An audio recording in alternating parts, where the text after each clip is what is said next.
Mosaic tiles have been around just about forever, and they are still as popular as they've always been. Mosaic tiles come in a sheet, with each individual tile actually attached to a mesh backing. They're really simple to lay, they look good in showers, kitchen splash guards, and can make an awesome feature in a tiled room as a detailed pattern.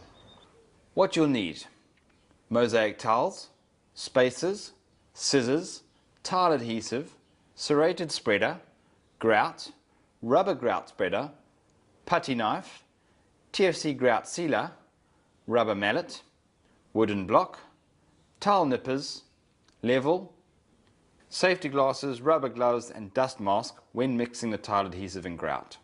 When tiling a floor, the most common procedure is to actually pick the center of the floor and then tile from out there. However, take in mind the actual surface that you're going to be tiling and what are the focal points. Is it a small area? Are they going to notice the edges of the walls? Consider that. Another way is to actually just lay your tiles out in place, and then you can check it out to see what it's actually going to look like. Bear in mind when you lay it out to allow space for the grouting.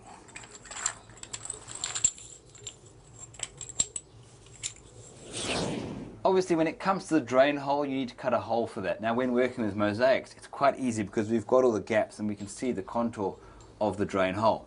If, however, you're using solid tiles, just measure out the center point, mark it out, and then cut that hole out of that piece of tile.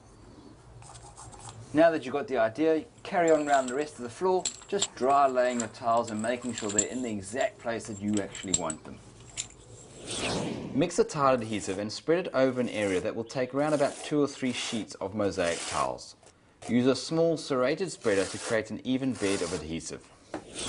Lay the first sheet of tiles down, place a wooden block on it and tap the block with a rubber mallet to tap the tiles into the adhesive and level them.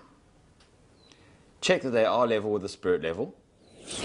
Place spacers between the sheets of tiles, making sure the spacing is the same as that between the tiles themselves, so you won't be able to tell where one sheet ends and the next one begins.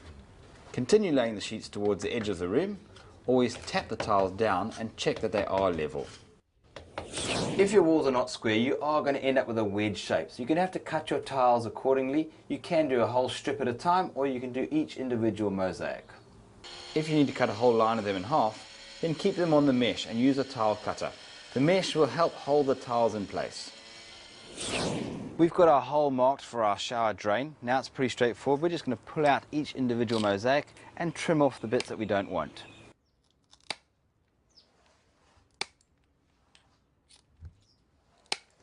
Allow the adhesive to dry for at least 24 hours before grouting. Mix the grout as per the manufacturer's instructions and apply it with a rubber spreader. Working it into the spaces between the tiles with a number of sweeps. Before leaving the grout to harden, use a damp sponge to clean any grout from the tile surfaces and run a damp finger or a piece of doweling along the joints to create a smooth finish. Leave the grout for 15 to 20 minutes, then wipe the tile surfaces again. Once the grout is dry, polish the tile surface with a soft dry cloth. To test when it's safe to clean off grout residue, press your thumbnail into a filled joint. If it doesn't leave an impression, then it's safe to go ahead. After a few days and the grouting is dry, you need to apply a grout sealer. The TFC grout sealer comes already mixed and it's got a little applicator nozzle which allows you to put the sealer onto the grouting only.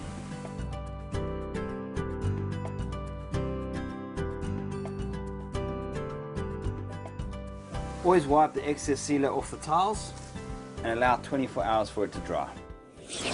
And there you have it, a mosaic floor to be proud of.